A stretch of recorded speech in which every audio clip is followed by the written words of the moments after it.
Donc aujourd'hui, je vais donc vous faire une petite présentation sur ce qu'est la threat intelligence et comment est-ce qu'on peut l'opérer en fait sur un environnement qui est le dark web. Donc il y a beaucoup de buzzwords, je sais, mais je vais tenter de lever certains mystères et de vous montrer qu'on peut appliquer une approche de sécurité sur le dark web, notamment pour les entreprises. Alors je vais me présenter rapidement, donc je m'appelle Adrien Petit, je travaille pour un cabinet en management des risques, CEIS, pour lequel je fais principalement de la threat intelligence. Auparavant, en fait, j'ai passé quelques années à Singapour, dans un CERT, pour lequel j'étais analyste en cybercriminalité, notamment pour des clients bancaires. Alors la roadmap de la présentation d'aujourd'hui, donc on va commencer par quelques notions et quelques approches de la threat intelligence. Ensuite, je vais vous faire une petite visite guidée, donc je vais vous montrer ce qu'on peut trouver de pertinent sur le dark web, parce qu'on trouve beaucoup de choses, mais il faut savoir isoler et analyser les choses pertinentes. Ensuite, comment est-ce qu'on peut interagir justement une cellule de threat intelligence sur le dark web. Et enfin, je vais vous présenter une petite étude de cas orientée malware as a service, qui justement entre la threat intelligence et le dark web. Donc le concept de la threat intel, en fait, c'est un jargon qui est militaire à la base. Donc on peut l'appliquer d'un point de vue secteur privé, mais pour ça, c'est quand même intéressant de s'intéresser à quelques notions. Donc la première chose, une menace. En fait, qu'est-ce que c'est tout simplement une menace? C'est un acteur, ou des acteurs, ou plutôt on va dire un groupe de personnes, parce que là encore l'attribution est très compliquée. Je pense qu'il y en a beaucoup qui le savent, c'est très compliqué d'attribuer une menace. Donc en fait, c'est simplement des acteurs, ou un groupe de personnes, qui a une intention et une capacité de nuire. J'insiste sur ces deux éléments, une intention et une capacité de nuire envers une cible. Alors, pourquoi ces deux éléments, intention et capacité? Parce que vous pouvez savoir développer un malware de dernière génération. Si pour autant vous n'avez pas d'intention malveillante, eh ben, on ne peut pas vous qualifier comme une menace. Ou alors vous pouvez être très remonté, typiquement avoir certaines idéologies, mais vous ne disposez d'aucune capacité d'attaque, compliqué de vous qualifier comme une menace directe. Donc j'insiste sur le fait qu'une menace, pour être qualifiée comme une menace, un acteur doit avoir une intention, une capacité de nuire et une opportunité. Alors c'est une définition qui est pas mal calquée sur celle de l'OASP, qui rajoute aussi, elle, en fait, activité antérieure. Ça veut dire qu'il y a un certain passif. Mais on se rend compte qu'aujourd'hui, et je vais le développer au fur et à mesure, en fait, on n'a pas forcément besoin d'avoir des antécédents pour être qualifié comme une menace. Donc aujourd'hui, on distingue trois grands types de menaces. Donc j'en parlais juste avant, tout ce qui est activiste. Donc là, on parle d'Anonymous. Il y a vraiment derrière, en fait, la motivation, c'est une idéologie. D'un point de vue compétences techniques, c'est pas grand-chose. Ça va être surtout du défacement de sites web, des attaques DDoS. Par contre, ce qui est très problématique, c'est l'impact médiatique, le rayonnement qu'il y a derrière. Ça coûte très très cher pour une société, justement, entre guillemets, d'aller blanchir son image, même s'il n'y a rien eu de néfaste en amont. Ensuite, la deuxième grande catégorie, ça va être les cybercriminels. On en parlait tout à l'heure, on en retrouve beaucoup. Pas forcément avec des compétences techniques très poussées, par contre, ils sont très nombreux. Ils sont discrets. Et là, la motivation première, en fait, c'est le profit, le gain financier, et c'est quasiment tout. Ensuite, on va retrouver, là c'est encore un buzzword, tout ce qui est APT, donc en fait des groupes très isolés d'attaquants qui sont state-sponsored. Ça veut dire qu'il y a vraiment un État qui est derrière eux pour, entre guillemets, financer une campagne qui va cibler souvent un autre État, ou alors une grosse société. Alors on trouve d'autres types de menaces, qui vont être directement les concurrents, mais là encore, les concurrents, ils ont plutôt tendance à mandater des personnes pour aller s'attaquer à une entité. Ensuite, vous avez les insiders, alors qui peuvent être actifs ou passifs, c'est tout simplement un employé au sein d'une société qui va décider, il va y avoir un problème de fuite de données. Alors soit c'est involontaire, par exemple, ça va être tout simplement sur les réseaux sociaux, LinkedIn, ou je ne sais pas, quelqu'un qui travaille au niveau de l'IT va dévoiler va énumérer d'un point de vue, technique, en fait, toutes les technologies sur lesquelles ils travaillent. Donc là, c'est une source d'information complètement indirecte. Ou alors, vous allez avoir des personnes qui, volontairement, en fait, vont faire fuiter des informations.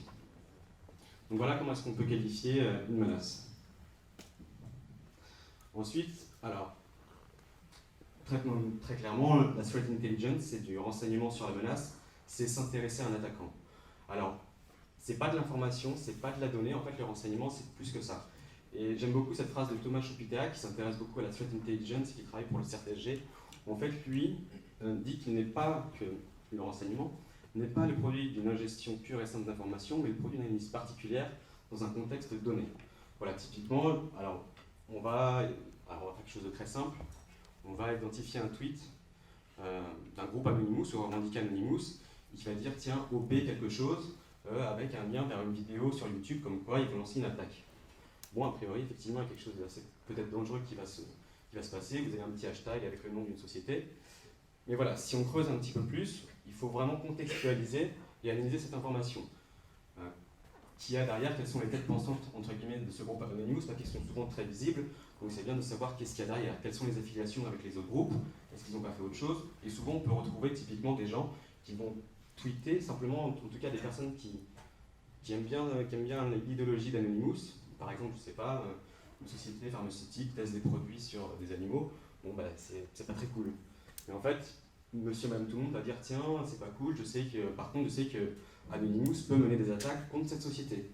Bah, simplement, ils vont retweeter une vidéo qui va dater d'il y a 2 ans et qui est complètement hors contexte. Donc c'est vraiment très important d'analyser ces données dans un contexte donné.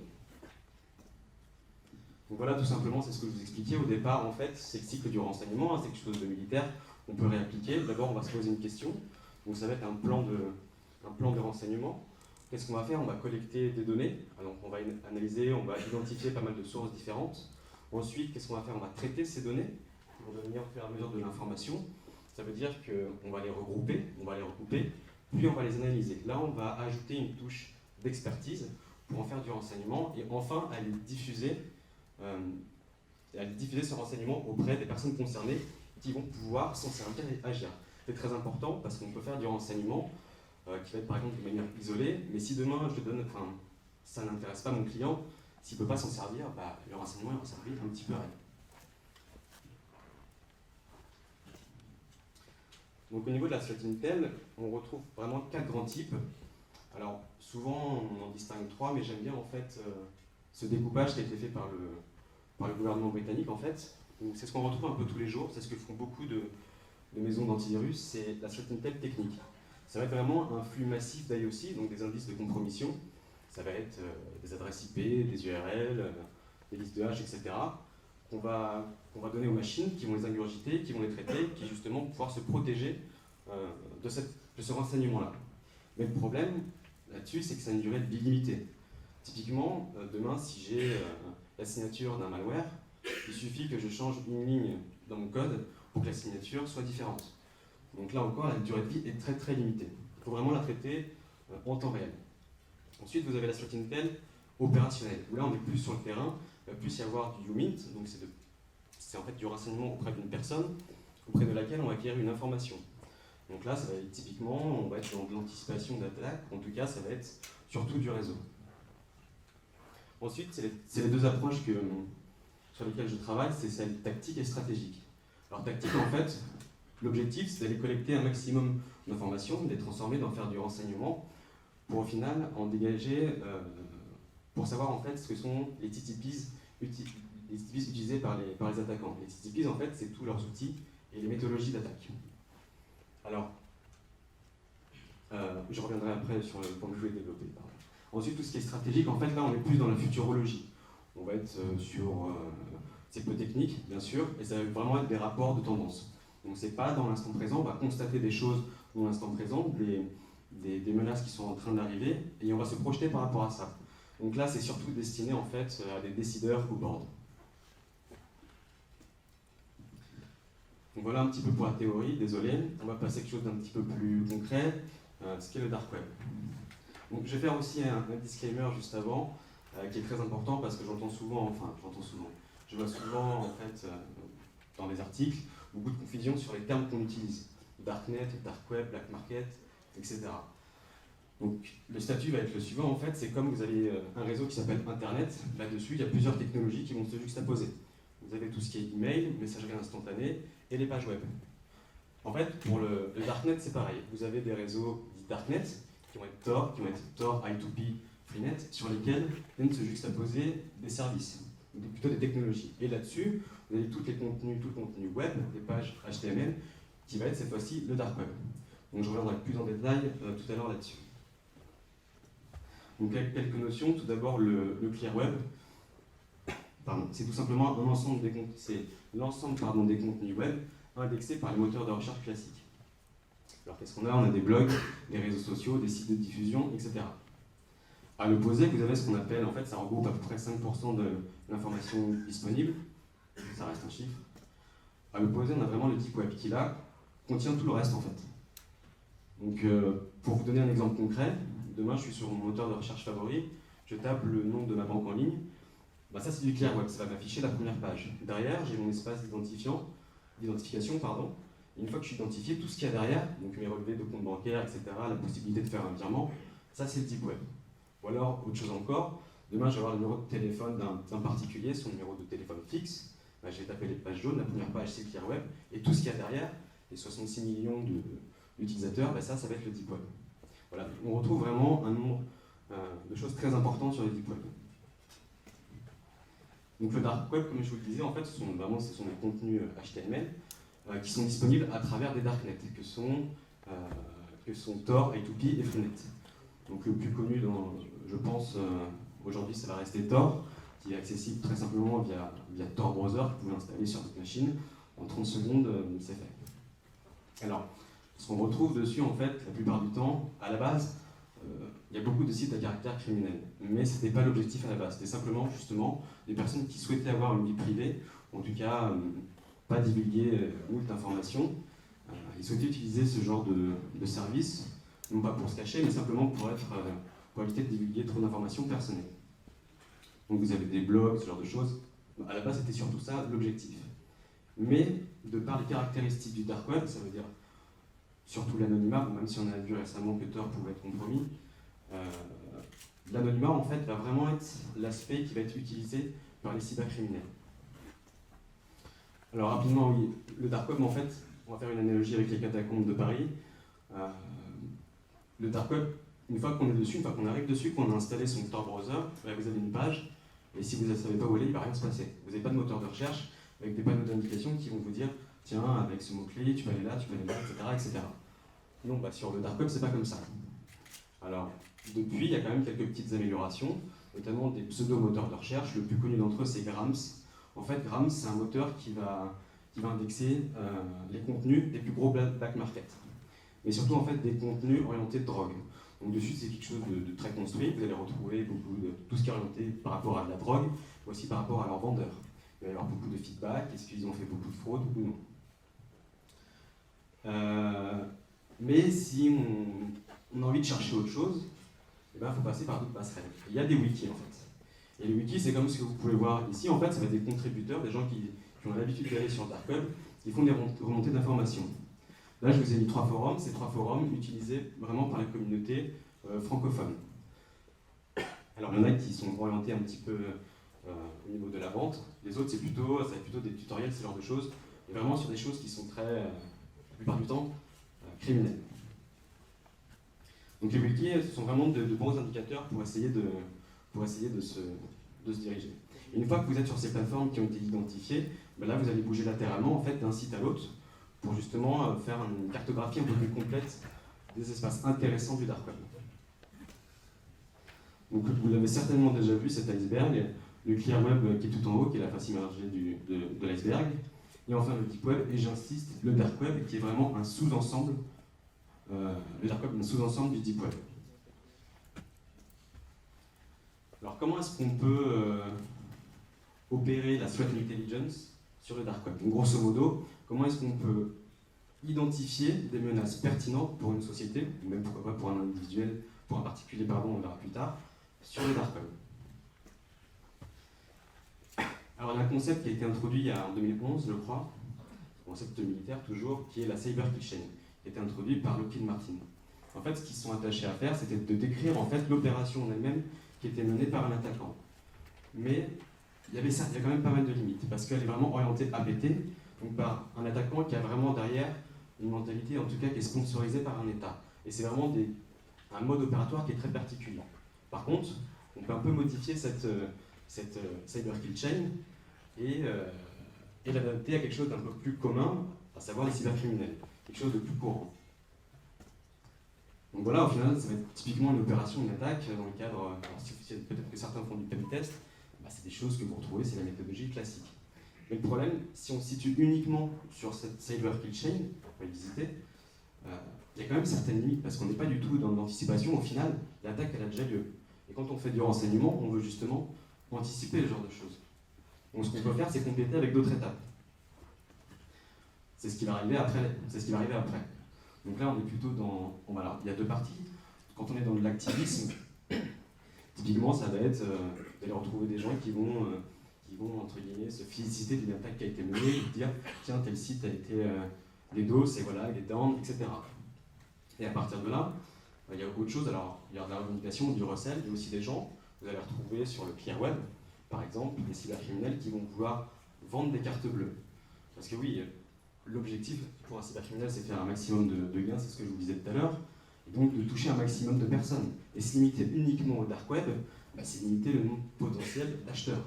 Donc ce qui peut se passer, c'est à travers les réseaux sociaux, Facebook, Twitter, ou des plateformes de type YouTube, vous allez avoir des annonces, en fait des cybercriminels qui vont vous dire « Regardez, je vends des cartes bleues », et au sein même de cette annonce, il va y avoir un lien directement vers leur shop, leur espace marchand, qui est disponible sur le dark web.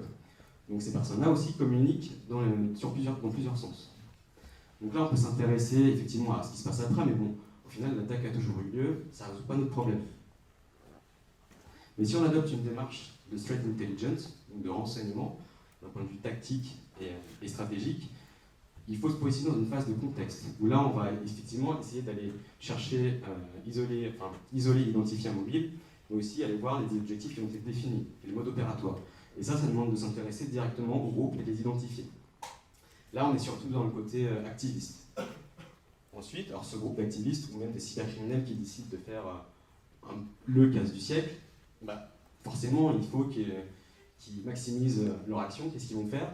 Ils vont acquérir de nouvelles capacités, alors d'un point de vue ressources techniques, mais aussi humaines. Et ce genre de choses, sur le dark web, vous pouvez les trouver. Donc comme je vous le disais, on peut ne pas se situer uniquement sur la phase de l'opération. Bon, là, ça va plutôt être le travail de SOC, CERT, etc. Mais on peut travailler dans deux autres sens différents.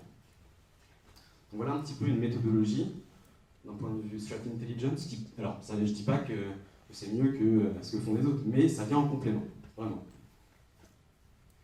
Alors, comment est-ce qu'une cellule de threat intelligence se compose?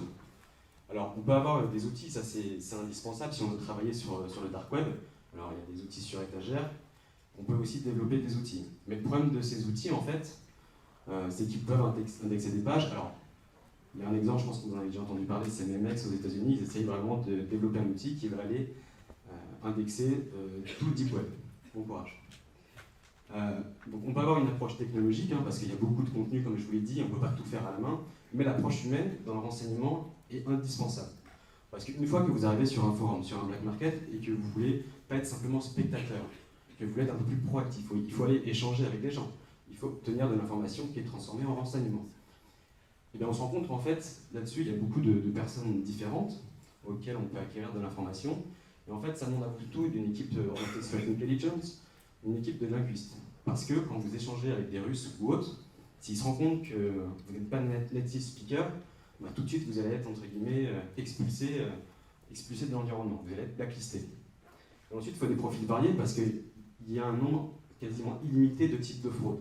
Donc ça demande des gens qui vont être spécialisés dans tout ce qui est un peu juridique, dans tout ce qui est des personnes très techniques aussi, dans tout ce qui est montage financier. Il y a vraiment une multitude de profils à avoir au sein d'une cellule de threat intelligence quand on cherche à travailler sur du tactique et de la stratégie.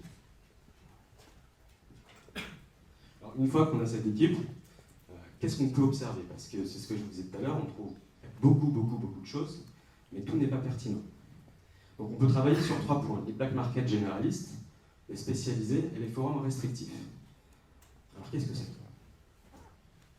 Pour la petite histoire, voilà, vous en avez entendu parler, Silk Road, qui est né en 2011, et lui vraiment son but en fait, c'était de faire le commerce de tout ce qui était produits illégaux qu'on retrouvait dans la vie réelle, mais cette fois-ci sur le dark web, à savoir des produits issus du grand banditisme. Pardon. Donc ça va être des stupéfiants, des armes, ou bien des faux papiers. Et la caractéristique qu'avait Silk Road, il ne proposait pas du tout la vente directe des biens, il voulait juste mettre en relation un acheteur et un vendeur. Et le problème du dark web, c'est que c'est l'anonymat. Comment est-ce que je peux faire confiance à quelqu'un que je ne connais même pas? Donc là, il y a un risque primaire de fraude. Et en fait, ce qu'ils ont fait, c'est qu'ils ont donc fait cette mise en relation avec un système d'escrocs. Eux, en fait, les administrateurs du site ont dit « Nous sommes les garants de cette transaction ». Alors, quelques chiffres. Voilà, le total des ventes avant que ce Silk Road soit saisi et fermé. Estimation du FBI, 1,2 milliard d'USD en termes de vente de produits dessus.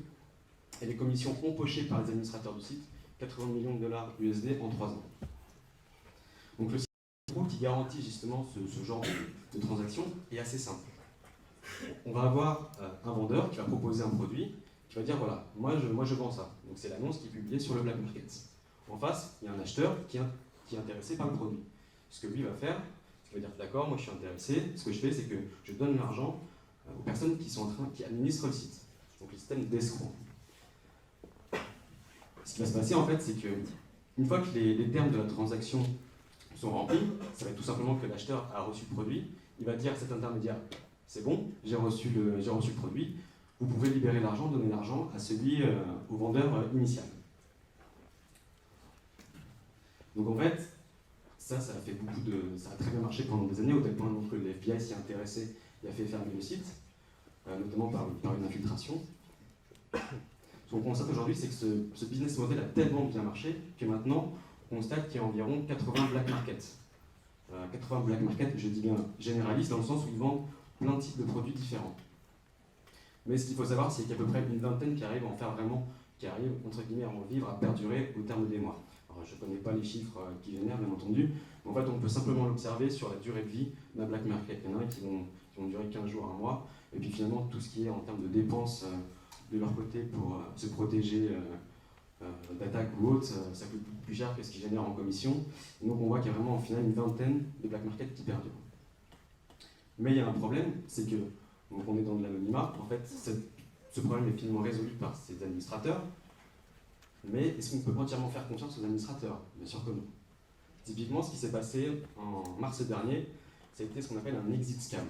En fait, les administrateurs du premier site à l'époque, en termes de trafic généré, qui était Evolution, ils ont dit voilà, donc le black market marchait très bien, jusqu'au moment où un jour ils ont dit bon, bah, on va profiter de cette situation, qu'est-ce qu'on va faire? Et ben, tous les bitcoins en fait, qui étaient en attente d'être relâchés, toutes les transactions étaient gelées. Ils ont fermé le site et ils sont partis avec les bitcoins, qui étaient entre guillemets en attente d'être libérés. Résultat, une fraude de 12 millions d'euros. Alors à l'époque, en fait, c'était le premier black market. Si on peut faire une petite comparaison, là je vais parler des bitcoins. En fait, quand Silk Road a fermé, on a constaté que le cours du bitcoin a chuté de manière dramatique. Pourquoi? Parce que même le bitcoin, et je tiens à préciser, c'est tout à fait légal d'en avoir, c'est juste qu'une fois de plus, et ces spécificités, à savoir l'anonymat qu'il confère, sont largement utilisées par les cybercriminels. Donc une monnaie, une fois de plus qui est décentralisée, vous imaginez bien que la plateforme principale Silk Road qui ferme, à ce moment-là, bah, ça pose un gros problème, et le cours a littéralement chuté à l'époque. Mais au final, maintenant, quand on a beaucoup de black market, vu que le business model a été limité, s'il y en a un qui s'en va, c'est plus un problème. Et là, le Bitcoin reste assez stable. Dernièrement, il y a eu une petite montée, mais c'était dû à certains phénomènes, à savoir notamment des investisseurs chinois qui cherchaient à protéger justement de la dévaluation de leur devise, mais aussi en fait beaucoup de personnes dans la Silicon Valley qui croient de plus en plus en la blockchain. À titre personnel, je pense que c'est une des technologies du futur. Mais la blockchain, en fait, je ne vais pas rentrer dans les détails, mais c'est vraiment une technologie sur laquelle est basé le Bitcoin. Voilà pour la petite parenthèse. Alors, qu'est-ce qu'on trouve sur ces black markets généralistes tels que Silk Road? Alors là, je vous en ai cité les trois plus gros qui dataient de juin dernier, à savoir Agora, Alphabet et Nucleus. À l'époque, au quotidien, on avait 65 000 annonces de produits dessus. Depuis, Agora a fermé. Pourquoi? Parce qu'on a remis un peu en question, en fait, la sécurité a été remise en question. Ils ont décidé, en fait, de fermer temporairement. Donc, ils ont prévenu les utilisateurs avant, en leur disant prenez vos bitcoins, on fait une mise à jour entre guillemets de nos systèmes d'information et on reviendra plus fort. Donc maintenant, ce qui s'est passé, c'est qu'en fait, Alphabet et Nucleus ont pris le relais, il y en a eu d'autres aussi, qui, se dit en passant, ont profité pour faire des exit scams, vu qu'ils ont eu un trafic important de personnes, d'utilisateurs. Ouais, ce qui s'est passé en fait, c'est qu'Alphabet et Nucleus ont pris le relais, et rien qu'à eux deux, je crois que maintenant ils sont à 80 000 annonces quotidiennes, ce qui est énorme. Alors qu'est-ce qu'on trouve sur ces black markets généralistes? Comme je vous le disais tout à l'heure, ce que proposait Silk Road à l'époque, c'est surtout de la drogue. Mais un phénomène qui est hyper intéressant à analyser, en fait, c'est tout ce qui est données logicielles, guides et tutoriels, qui symbolise en fait justement une nouvelle tendance, dont le malware as a service. Qu'est-ce que ça va être en fait? Alors vous allez avoir les logiciels, donc des malwares, mais aussi associer en fait les guides et tutoriels. Et dans ce même combo, en fait, qu'est-ce qui est proposé? Simplement les données qui sont dérobées grâce à ces malwares. Donc voilà vraiment ce qu'on peut constater aujourd'hui. À l'époque de Silk Road, vous n'aviez quasiment pas de données logicielles et de guides et tutoriels. C'était vraiment quasiment axé sur la drogue. Alors voilà pour les black markets spécialisés, donc pour les black markets généralistes, pardon, on peut y trouver des malwares, des kits d'exploits, etc. Je n'ai pas envie de vous parler de la drogue parce que c'est pas du tout le sujet d'aujourd'hui. Et en plus de ça, pour une société, n'importe quelle société, pour son système d'information, c'est pas ce qui va aller la compromettre. Alors, on peut observer des black markets généralistes, mais aussi on peut observer des black markets spécialisés. Le problème, donc black market spécialisé, ça veut dire sur un seul sujet. Bon, le souci, c'est qu'il y en a énormément et il y a beaucoup de fraude. Donc vous retrouvez en fait des black markets orientés sur tout ce qui est armes, d'autres uniquement sur de la drogue, sur des faux papiers, des faux billets, et enfin de la donnée volée, donc des cartes bancaires. Le phénomène des carding qui est quelque chose au niveau des cybercriminels qui est vraiment très important. On parlait tout à l'heure, ce matin je crois, d'Alphabet, et notamment des comptes Uber ou je sais plus. Bref. En fait, ces black markets aussi, ce généraliste, se développent en compétences. D'une part, j'ai constaté, en les étudiant un petit peu, qu'il y avait vraiment une vraie guerre 2.0 qui existe entre eux. Ça me prendrait un petit peu de temps pour tout vous raconter maintenant, mais en théorie, je vais sortir un livre blanc d'ici janvier, dans lequel je détaille ce genre de choses, et c'est vraiment très intéressant de voir comment est-ce qu'ils arrivent à se calquer sur ce qui est fait entre guillemets, dans la vie réelle. Et notamment en termes aussi de business, donc là on ne parle pas de la guerre entre black market, ce qui est intéressant c'est aussi le développement de leurs services. Typiquement ils ne se contentent plus uniquement de proposer en fait la mise en relation d'acheteurs-vendeurs. Ils proposent aussi leurs propres services. Il y en a un, ce qu'on appelle, ça va être de l'autoshop. L'autoshop en fait ça va être soit des comptes bancaires, soit vos comptes à vous personnels, du Gmail, des Uber, etc. Vos comptes Netflix aussi. En fait maintenant vous avez juste une page où vous choisissez ce que vous souhaitez, par exemple compte Netflix, et là vous avez en fait, de manière automatique, en 2 clics, vous pouvez acheter ça. Donc c'est une manière aussi pour eux de se diversifier et de ramener encore plus de trafic. Alors ça aussi c'est un peu des gros scams, c'est justement comment est-ce qu'on peut tuer quelqu'un, engager quelqu'un. Donc ça vous envoyez un peu partout sur le dark web, il faut savoir que la plupart du temps, 100% du temps, c'est du scam. Mais il y a des personnes qui achètent quand même. Alors, là, je vous parlais d'un black market spécialisé qui me tient un peu à cœur, et je pense que ceux qui observent le dark web depuis quelques temps, ils ont beaucoup intrigué aussi, c'est The Real Deal, qui est né en fait en avril dernier. The Real Deal est arrivé en avril dernier en fait avec un positionnement très particulier. Il a dit « Je propose des 0D, one day food, one day private ». Wow. Qu'est-ce que c'est que cette bombe qui arrive dans le monde du dark web alors que d'habitude, c'est pas du tout comme ça que ce genre de produits sont échangés. Donc là est arrivé en fait ce black market. Au départ, tout le monde était un petit peu crédule, et finalement, il a duré dans le temps. Donc qu'est-ce qu'on y trouve dessus? Des 0D entre de 500 à 40 000 euros. Du FUD, 500 dollars, pardon, je dis euros, mais c'était dollars, 500 dollars, et des one day private, où là, ça va jusqu'à 87 000 euros. Là, je sais pas si vous le voyez. Entre les trois, en fait, dans les vendeurs, il y en a un qui revient assez souvent, en bas à droite, Best Buy ici, Best Buy ici. Alors pourquoi Best Buy? En fait, l'idée de ce black market était assez simple. Il y a l'administrateur, qui s'est rendu compte qu'en fait, les concepteurs de 0D, ou de malware dernière génération, type Best Buy, vendaient toujours aux mêmes personnes dans la vie réelle. Il s'est dit, mais pourquoi pas profiter du caractère anonyme du dark web pour faire des surenchères. Donc en échangeant un petit peu avec l'administrateur, c'est ce qui en est sorti, de pourquoi est-ce qu'il s'est positionné là-dessus, et lui, il voulait juste faire en fait l'intermédiaire. Donc là, je vous ai montré les 0D tout à l'heure, et il disait aussi qu'il y en avait certains qui sont partis à plus de 100 000 euros, ce qui est normalement le prix normal qui est dealé en fait dans la vie réelle. Et pour lui, en fait, ce n'est plus qu'une question de temps que ce genre d'échange passe de la vie réelle sur le dark web. Donc là, une fois de plus, le problème, ça va être comment est-ce qu'on peut le croire lui, qui va pas partir avec des bitcoins ou faire un scan. Mais ce qu'il fait, en fait, c'est qu'il va s'appuyer sur des parties tierces qui vont certifier les transactions. On appelle ça, en fait, une multisignature dans un échange. Où, en fait, ce n'est pas lui qui est responsable de la transaction, ça va être plusieurs personnes. De façon, justement, à maximiser la confiance lors de l'achat. Donc là, typiquement, observez ce qui se passe là-dessus pour une société. Si je vous dis, voilà, demain, il y a ce type de 0D qui est développé avec ses caractéristiques, etc. On ne va pas les acheter parce que ça ne se fait pas.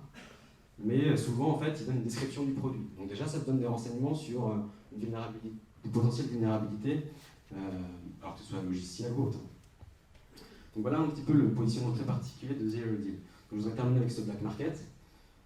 Il a fermé ses portes, en fait, cet été, comme ça, du jour au lendemain, sans prévenir. D'habitude, on a des échos, on sait à peu près pourquoi. Là, aucun feedback.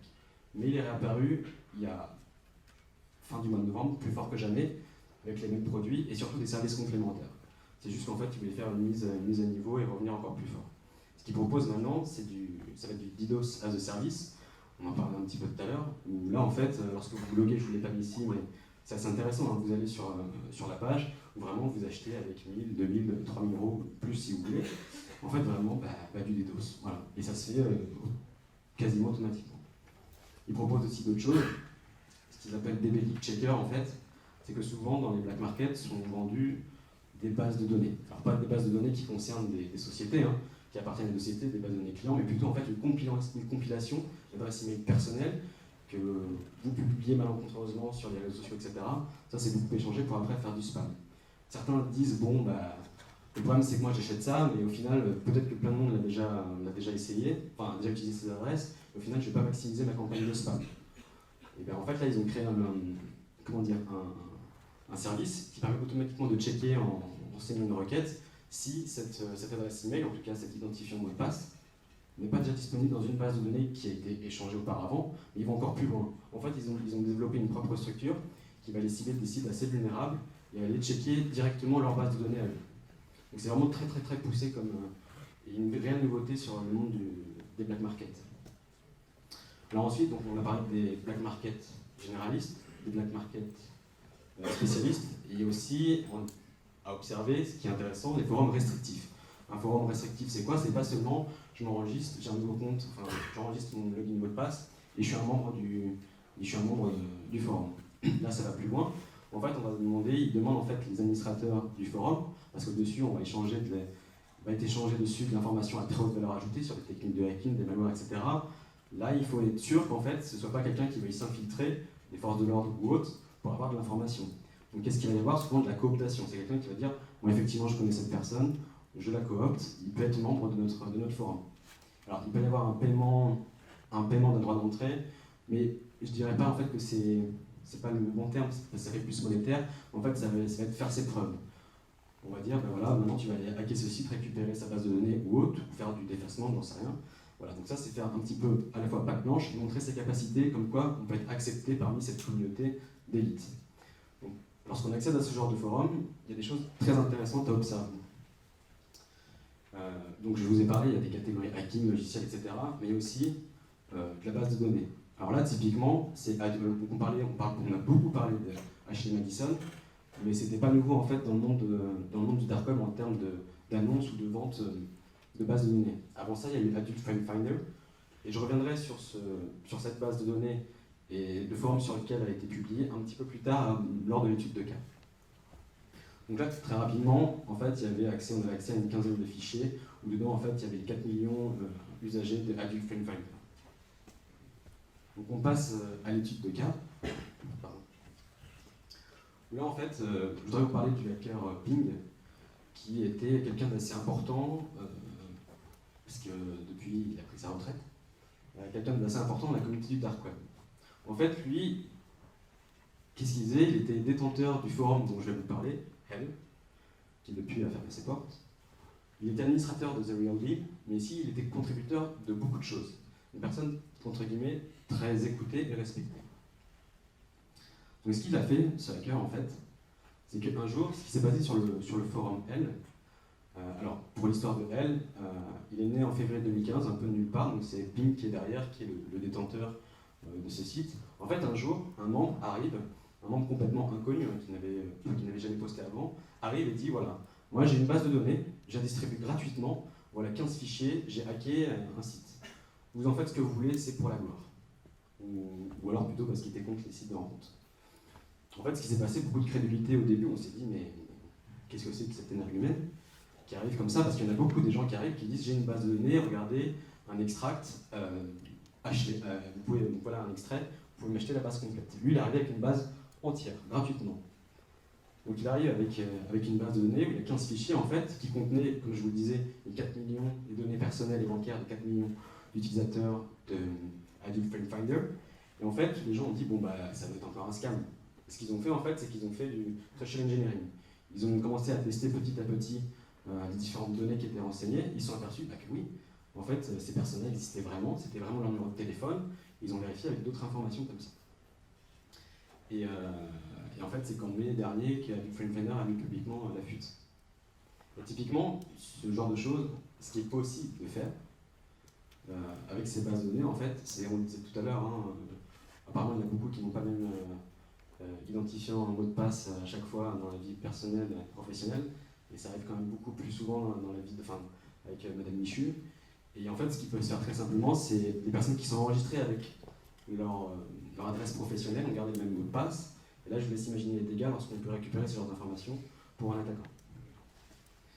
Et Ping, ce qu'il a fait en fait, donc sur ce forum qui a rencontré un franc succès à l'époque, hein, parce qu'il y a une base de données qui a été qualifiée, etc., Ping, peu de temps après, a dit eh ben moi je vais distribuer des codes sources gratuitement de kits d'exploit. Donc là, pour ceux qui connaissent, il y en a qui sont quand même assez violents, Black Hole, Primepack, etc. C'est des choses qui sont pas anodines. Donc ça, quand on est une entreprise, quand on peut avoir accès à ce genre d'informations, qui est susceptible de nous menacer, c'est intéressant. Surtout que là, je ne sais pas si vous vous rendez compte, mais quasiment 4000 lectures de ce post à l'époque, c'est simplement énorme, c'est 4000 nouveaux attaquants. Simplement sur ce forum. Ces kits d'exploit qui, vous allez voir, ont été redistribués par la suite. Donc là, c'est bien, on a un code source, mais qu'est-ce qu'on peut en faire concrètement? Eh ben, je suis cybercriminel, enfin, ils sont cybercriminels, je vais me faire de l'argent, simplement. Alors, c'est pas tout. Ping a distribué sur le forum, le code source de ces kits d'exploit, mais ce qui était possible aussi, en fait, c'est d'un autre côté, sur ces serveurs personnels, il n'y avait pas que des kits d'exploit. Il y avait quasiment, je crois, 500 codes malveillants, alors ça allait du malware au crypteur, au rat, c'était vraiment énorme, énorme. Depuis, tout a été fermé. Donc, qu'est-ce qui s'est passé? Des personnes ont récupéré ça, ils se sont dit, bon, bah, effectivement, ça me donne plus de possibilités pour faire des attaques, mais je me débrouille un petit peu, bah, on va aller plus loin. Non seulement, on se rend compte, c'est qu'en fait, ils sont allés les revendre directement sur les black markets, parce que tout le monde n'avait pas accès à ces informations. Donc là, ça a été pas mal acheté. Et en plus de ça, parce qu'il n'y a pas que il y a beaucoup de novices sur le black market, qu'ils ont proposé, c'est un package avec le builder et puis le panel. Je reviendrai un petit peu sur ça juste après. Donc vous voyez la session Nucleus, on retrouve ce qu'on disait tout à l'heure, il y a du Zeus, il y a du Citadel, SpyEye, des malwares qui en soient des malwares bancaires à la base, orientés bancaires, qui sont vraiment très violents. Alors, effectivement, c'est des versions un petit peu anciennes, mais quand on sait que 90% quasiment des sites sont pas à jour à 100%, ça fait du dégât. Et ça aussi, c'est intéressant de l'avoir en termes d'information pour une société. Donc là, on est sur Alphabet, pareil. On retrouve du Zeus, du Betabo, du Pony, etc. Des malwares qui peuvent faire beaucoup de dégâts s'ils sont utilisés par n'importe qui, n'importe comment. Donc voilà typiquement comment ça se présente. Avec un builder, donc on va avoir, au sorti, on va avoir son exécutable, etc., son malware, et puis le panel. Donc là, je ne vous ai pas tout mis, mais au final, vous allez avoir, simplement, on n'est plus dans la ligne de commande ou autre, ce qui se faisait avant. Maintenant, on est vraiment dans des choses, dans du malware as a service. Ça peut être à la portée de tout le monde. En 3 clics, voilà, vous avez accès à des choses qui sont réellement dangereuses. Donc ça, c'est une source d'information, de renseignements non négligeable pour une société et pour pouvoir s'en prémunir. Alors, là, je vous parlais de malware as a service, donc c'est à la portée de tout le monde. Pour faire un petit comparatif, il y a quelques années, en fait, c'est ce qu'utilisent surtout tout ce qui est activiste. Eux, ils sont plutôt dans du DDoS as a service. voilà, où je vous disais tout à l'heure, on se log juste sur une plateforme et puis on choisit, on monte une URL cible et boum, voilà, ça fait du dégât. Là, on a aussi un autre phénomène, je pense que vous en avez beaucoup entendu parler, le ransomware. Le ransomware, c'est simplement, en fait, il va venir crypter, non, on n'est pas crypté, on dit chiffrer vos fichiers, vous n'y aurez plus accès. Et qu'est-ce qui se passe en fait? On vous demande une rançon en Bitcoin pour justement avoir de nouveau accès à ces fichiers.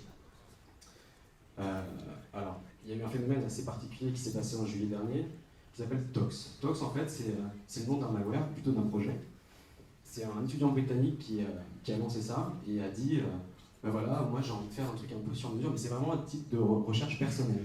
Il est arrivé sur le dark web, il a proposé voilà, ransomware as a service. Donc il y avait juste à rentrer en fait un montant en Bitcoin pour la rançon, un petit message pour la victime, une adresse de paiement. Une fois qu'on rentrait toutes ces informations, on cliquait sur un bouton, on avait son exécutable, on pouvait contaminer n'importe quelle machine. Et voilà, on avait aussi accès à un panel, on voyait un petit peu sa campagne de contamination. Donc là, on est vraiment de plus en plus on est as a service. Autant à l'époque, on disait voilà, pour tout ce qui est effacement, quand on est du côté activiste, bah, on a des tutoriels à gogo sur tout ce qui est YouTube. Donc c'est quelque chose qui est finalement assez simple à faire. Mais 10 ans en arrière, on disait c'est quelque chose comme de très compliqué, ça demande des compétences. Jusqu'à il y a un an, jusqu'à un an, tout ce qui était encore orienté malware, etc., c'était pas si simple, ça demandait des compétences. Et maintenant, on a vraiment à faire un nouveau phénomène qui est du as a service, aussi bien au niveau du malware que du DDoS. Ransomware qui va rester quand même une composante du malware as a service. Donc tout ce genre d'informations, donc on est dans la tendance généraliste. Donc ça va être justement l'objet de ma conclusion quand on est dans une approche technique et stratégique de la threat intelligence. En fait, au niveau des APT, on va pas se mentir, ou celui qui est vraiment capable de faire du renseignement sur de l'APT, c'est que lui en fait travaille directement pour un service de renseignement étatique. Parce que ça demande des moyens colossaux, vous avez affaire à des campagnes d'attaquants qui eux sont préparés depuis des années, qui ont des compétences techniques hors normes. Donc si on peut déjà, en fait j'ai envie de dire, c'est un groupe APT que vous a ciblé, le mal est déjà fait, c'est déjà foutu. Alors on peut essayer un peu de limiter la casse, mais voilà, ceux qui vous disent on peut faire de la threat intel sur de l'APT, j'y crois pas vraiment. La threat intelligence, orientée dark web, activisme, ça marche pas très bien. Pourquoi? Parce que comme je vous le disais, l'activisme, on est vraiment dans l'idéologie, on veut faire du bruit, on va avoir une couverture médiatique. Au final, il va y avoir du recrutement, il va y avoir des annonces comme quoi on a réussi à faire du DDoS, et ça va rester sur le clear web. Donc là encore, ça peut venir en complément du dark web dans cette approche de threat intelligence. Et donc au final, on s'aperçoit que c'est vraiment, ça se passe surtout au niveau de la cybercrime, des cybercriminels, où là, qu'est-ce qu'on peut faire en fait? Donc des tendances générales, donc vraiment comment est-ce que les nouveaux attaquants arrivent à s'équiper, mais aussi un peu plus sectoriel. Quand vous allez par exemple sur les forums, il y a beaucoup de personnes qui échangent sur des bonnes pratiques ou des bonnes fraudes à faire pour des entreprises qui font partie d'un certain secteur. Ça peut être secteur bancaire, ça peut être secteur, je sais pas, de la grande distribution, etc. Il y a vraiment aussi des approches très ciblées. Ce genre d'information est très intéressante aussi pour les sociétés qui sont concernées. Mais peu ciblées. C'est là où je voudrais mettre un bémol, je voudrais lever certaines choses. Il y a beaucoup de mythes de réalité et surtout en fait on dit qu'on peut tout trouver sur le dark web. C'est faux. On peut pas acheter, je sais pas, un jet ou autre, un Rafale, etc. On ne peut pas trouver non plus de bases de données qui appartiennent à une société. Simplement parce qu'en général ce genre d'information est échangé entre deux personnes, commandité par un concurrent ou alors de leur plein gré. Mais ce genre de choses se revendent très cher et ce n'est pas du tout publié sur le dark web, ou très peu. On parlait d'Ashley Madison ou David Friedlander, mais c'est vraiment des épiphénomènes. Donc c'est très important de prendre ça en considération.